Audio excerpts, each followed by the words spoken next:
Story 3, The Meetings Cancelled, Testaccio, a Roman Market, and a Broken Schedule.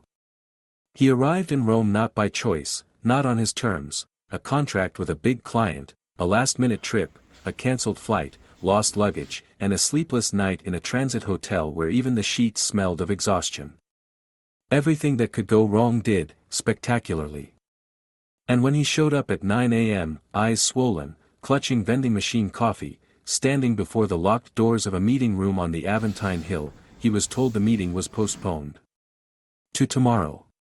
No explanation that he stepped outside, irritated, thrown off his rhythm, and just started walking, aimlessly at first, then along the Tiber, past the Pyramid of Cestius, to an ancient cemetery where poets rest, where it was, infuriatingly, too quiet.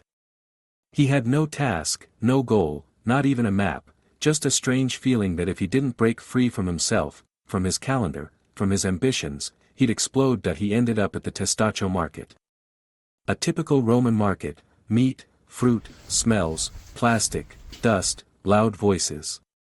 He ordered a panini, sat at a plastic table in the corner, and pulled a notebook from the familiar pocket of his jacket, the one he always used for sketching logos, diagrams, roadmaps. But this time, he didn't open it to plan. He started drawing the vendor slicing Parmesan. Then a woman with baguettes in her cart. Then a crumbling facade that would have faded from memory in 5 minutes if not for the ink. And suddenly, time moved differently, not by the clock, not by Google Calendar, but by the shifting shadows and the scent of tomatoes in the air. That he spent the whole day like that, sketching the market, the stalls, the people, the pauses, the graffiti-covered walls. And only late that evening did he realize he'd forgotten what day of the week it was, for the first time in years. Not because he was tired, but because he'd finally exhaled. The next day, when the meeting actually happened, he pulled out his tablet to show the mock-up. But then he realized the real thing worth showing wasn't the presentation, it was that notebook. The client flipped through it in silence, pausing on one page, a stall with artichokes, the dome of a church rising behind it. He nodded. "You know how to see the city. So you'll see our project just as clearly." And in that moment, he understood, it wasn't Rome that changed him. It was the pause, forced, frustrating, but a gift. A glitch in the schedule was sometimes the only chance to notice the rhythm you're really living in. For lessons on Italian sketching techniques and quick drawing, check the profile and video description. Eduard Kichigin. Story 2, Rimini. The Builder and the Fallen Wall. His name was Luca, and he was the foreman on a construction site for a new hotel wing by the Rimini coast. Tough, quiet, precise, he knew how to manage men, cranes, concrete mixers, and deadlines. But one night, after a heavy rain, a load-bearing wall they'd built the day before collapsed. No one was hurt, but in the morning, when he saw the heap of rubble and rebar, it was as if something inside him shattered. He'd been certain of his calculations, his team, the soil, even the supplier, and yet, something had gone wrong. Engineers launched an investigation, management demanded a culprit, the insurance company hunted for a scapegoat, and Luca himself searched for the mistake that had brought it all down. But the error eluded him in the numbers and spreadsheets. Luca left the site for 3 days, not saying a word to anyone. He rented a room at a guest house near Ponte Tiberio, the ancient Roman bridge that had weathered countless disasters. That evening, sitting alone by the canal, he pulled out a pencil for the first time in decades. Not a calculator, not a tablet, just a pencil and a notebook. And he drew. Not a blueprint. Not a diagram.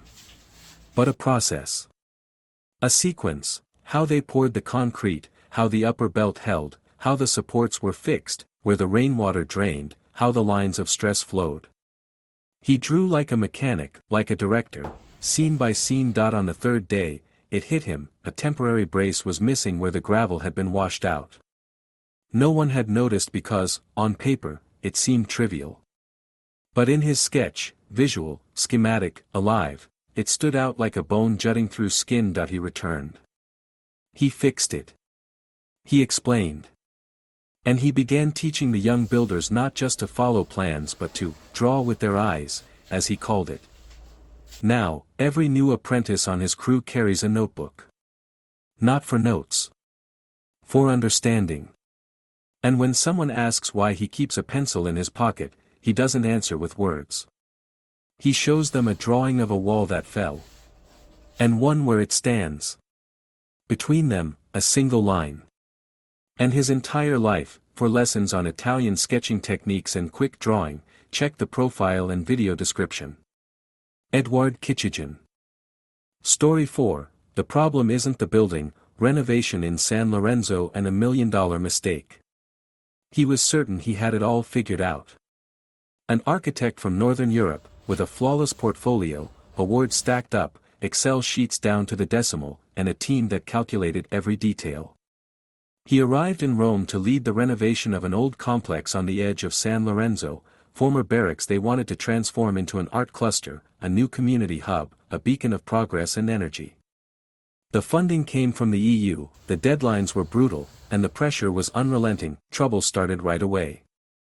Local activists were upset, neighbors grumbled about the noise, historians protested the demolition of original walls. But the real issue? The project just wasn't coming together. Something about it didn't feel alive. It was correct. But lifeless. Like the building itself was pushing back. One evening, after another round of fruitless debates, he stayed behind at the site, alone. His phone was at 3% battery. In the background, a rusted hanger, shadows from streetlights, graffiti scrawled on the walls. He sat on a crate and pulled out a pencil. Not to work. Just to think. He started sketching, not facades or cross-sections, but people. How they'd walk in. How they'd glance around. How they'd sip coffee by a wall. He drew a boy kicking a ball across the gravel. A woman leaning against a column, waiting for someone. As he drew, it hit him, something simple. He'd been designing a building, but not a life. This place. It was alive. Rough. Unpolished. Real. It didn't need reconstruction. It needed to be listened to. The next day, he scrapped everything. The old renders, the presentation, the model. He brought the curators a stack of his late-night sketches and said, "Let's start here. With the human." At first, they thought he'd lost it. Then, they called him indecisive. Later, just plain weird. But that approach? It became the heart of the project. Now, his studio gets invited back to Italy, not for their style, but for their ability to feel a place. Not through pixels, but through the hand. Through a sketch. Through silence. Check out lessons on Italian sketching techniques and quick drawing in the profile and video description. Eduard Kichigin. Story 8, The Papal Court and Escaping a Diagnosis. He was running. Not physically, no, walking was already a struggle, especially on the cobblestones of Borgo's streets. He was running inside, from the diagnosis, from the doctor's words, from the second opinion that echoed the first. He didn't know what to do next. And so, he ended up in the Vatican, as people do when they've nowhere else to go. He sat in the shade to the right of the square, where tourists snap up plastic statuettes and shout into their phones. He stared at the basilica, feeling everything that once mattered, deals, titles, even his children, fade away. All that remained was silence. And the impossibility of changing anything. But in his pocket was an old tube of liners. And a piece of thick paper. He'd meant to keep a symptom journal, as the doctor had asked. He never did. Instead, he pulled out a pen and began to draw, not the facade, not the perspective, but a strange, tangled web of capillaries that slowly became branches, roots, the framework of a dome. He was drawing his body, as a mechanism. And, in doing so, he was drawing hope.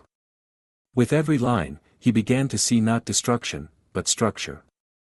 He remembered teaching his students long ago, any system, if you understand it, can be adapted. Even a damaged one. A passing monk glanced at the paper and said, "You're not drawing a dome. You're drawing a way out." He didn't reply. He just kept going. Half an hour later, the drawing was done. It wasn't a portrait of illness. It was a blueprint for resilience. He didn't heal. But he faced treatment differently, with a notebook. When the doctor flipped through its pages, he asked, "Did you track the side effects?" He answered, "I tracked the will to return." This story isn't about a miracle. It's about the moment a line on paper becomes a rope to grab hold of. And climb. Maybe not out of illness. But out of despair, for certain.